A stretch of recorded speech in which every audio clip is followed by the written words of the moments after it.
There are millions of pieces in the classical music genre, spanning from centuries ago to modern times. Some composers were very popular musicians of their time, but their works, unfortunately, did not stand the test of time.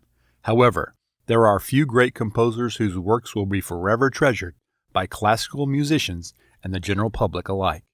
In this video, we'll be discussing 5 of these musical giants that everyone should know. Before we learn more about these important musical figures, don't forget to hit subscribe. Remember to turn on notifications that you'll be updated at any time till a new video is posted. Our first composer is J.S. Bach, who is widely acknowledged as one of the greatest composers of Western music to ever live. Bach was born in 1685 in the town of Eisenach in modern-day Germany. He was the youngest of 8 children. He came from a musical family. Many of his uncles performed professionally, and his father was the director of the town musicians. He received his initial musical education from his father and then went on to continue his musical education at a prestigious school in Nuremberg, where he primarily focused on organ and harpsichord. Over the course of his life, he was employed as an organist and a music director at several prestigious churches. He also performed and composed at a court in Weimar and Cothen. Bach was an extremely prolific composer of both secular and religious music. He wrote in nearly every available genre: cantata, motet, oratorio, passion, chamber of ensemble, keyboard, concerto, chorale, and hymn, and was responsible for influencing the way that musicians of the time used rhythm, harmony, center point, and form. In fact, scholars now mark the end of the Baroque period with the year of his death in 1750, because he played such an important role in defining the musical characteristics of that era. Most people are familiar with at least some of Bach's most famous works, as they're frequently used in TV shows and movies, played in weddings, and performed by orchestras, chamber ensembles, and instrumental soloists. His most famous orchestral compositions are the Brandenburg Concertos, a collection of 6 works written for Margrave for Brandenburg Schwett to showcase that style and emotional depth of the Baroque music. He also published several highly important works for keyboard, including the Goldberg Variations, a set of theme and variations that set the precedent of difficulty intricacy for keyboard music for years to come, and the Well-Tempered Clavier, 2 volumes of preludes and figures that serve as an instructional yet beautiful pieces for amateur to advanced keyboardists to improve their skills with. Also, beloved are his 6 suites for solo cello, still considered to be some of the most expressive and challenging works written for the instrument, and his monumental Mass in B minor and St. Matthew's Passion. Our next composer, Wolfgang Amadeus Mozart, was born in Salzburg, Austria in 1756, just 6 years after Bach's death. Despite living only 35 short years, he is one of the most prolific and important composers in all of music history, becoming the face of the next period in musical history, the classical era. It was clear from a young age that Mozart was a child prodigy. His father, Leopold Mozart, was a talented professional musician who gave his son an extensive musical education. By the time young Mozart was 6, he had already composed short works and had embarked on performance tours around Europe. He composed his first symphony at the age of 8 and did not slow down from there. Mozart composed 41 symphonies, 22 operas, and numerous instrumental and chamber pieces, totaling in over 600 works. Along with Joseph Haydn, who was somewhat of a mentor and a friend to Mozart, he is responsible for cultivating the classical style. His works were known for their clear forms, harmonies, and textures, elegant style, and spirited melodies. His symphonies, concerti, and chamber works are still popular and frequently programmed today, for he is perhaps most beloved for his operas, particularly The Magic Flute, The Marriage of Figaro, and Don Giovanni. The melodies from these operas have been extracted and repurposed for countless reasons, and performances of these operas still often sell out. Unfortunately, despite his protégé talent and fame, Mozart struggled financially for most of his life, due to a variety of reasons. His refusal to take a full-time court position, warfare in Austria, the changing musical tastes of the aristocrats, and a medical issue in his family. He died in 1791 of illness. However, His popularity only grew after his death, and he deeply impacted the composers of the next generation, including our next composer, Ludwig von Beethoven. Before we delve further into Beethoven's story, if you haven't already, take a moment to hit the like button and subscribe to our channel to watch more videos about some of classical music's greatest pieces. Ludwig von Beethoven was born in Bonn, Germany in 1770. Like his predecessors, he also showed great musical talent from a young age.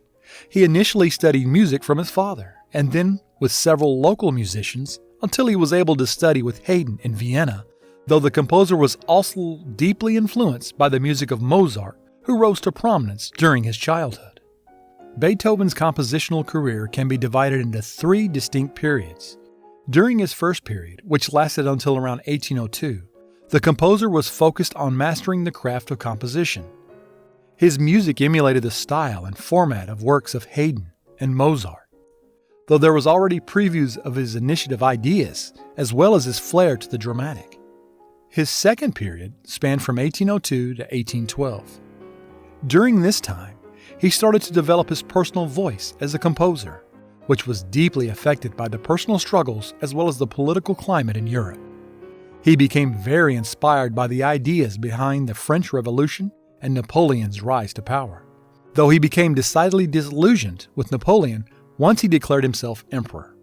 As a result, his music from this period is often characterized as heroic, with broad ranges of emotion and extended lengths.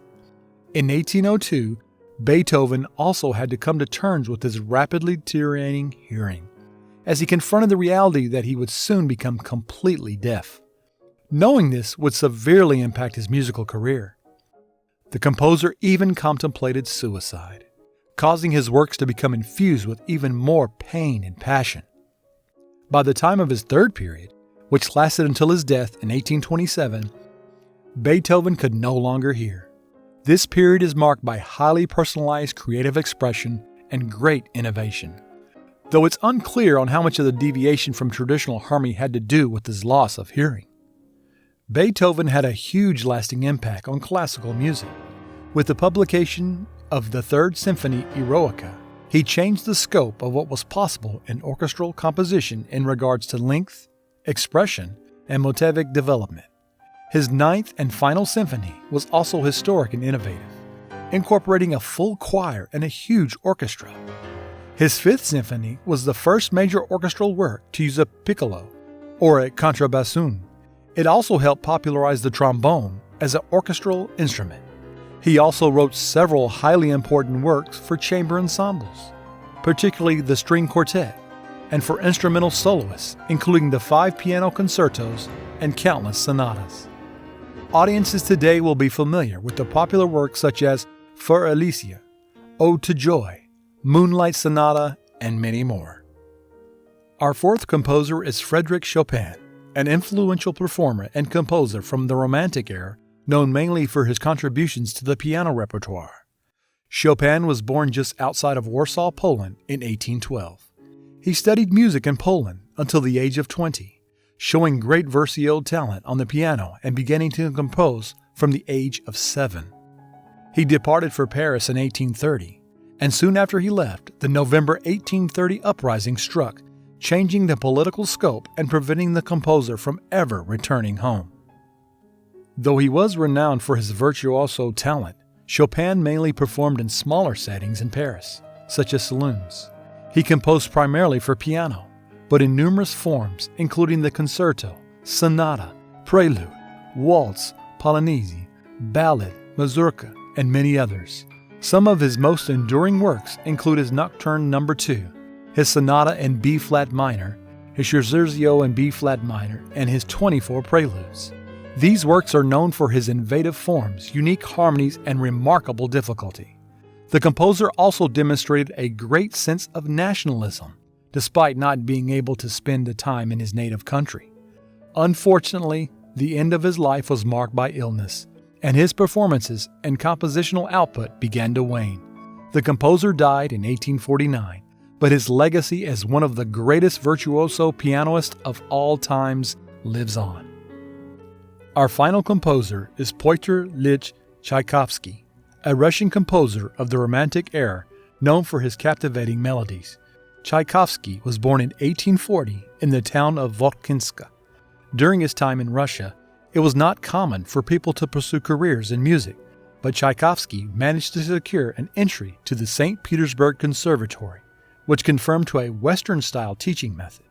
This put him in direct contrast with other rising composers in Russia at the time, who had strong nationalistic tendencies and an aversion to Western form and harmony. Over time, however, he was able to blend his education with his Russian roots, producing beloved music that has become deeply rooted in Western culture. However, because of his conflict between his Westernized education and nationalism, many of his works did not become truly popular with audiences until after his death.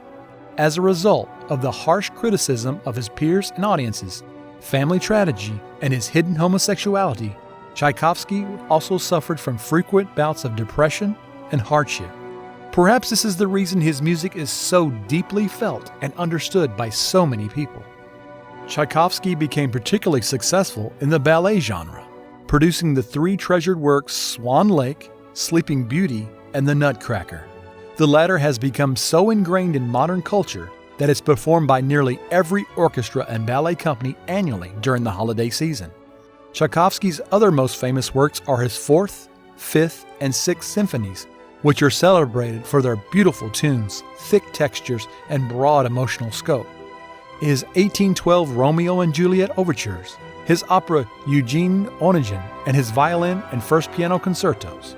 These works are highly popular with audiences and are performed by orchestras all around the world.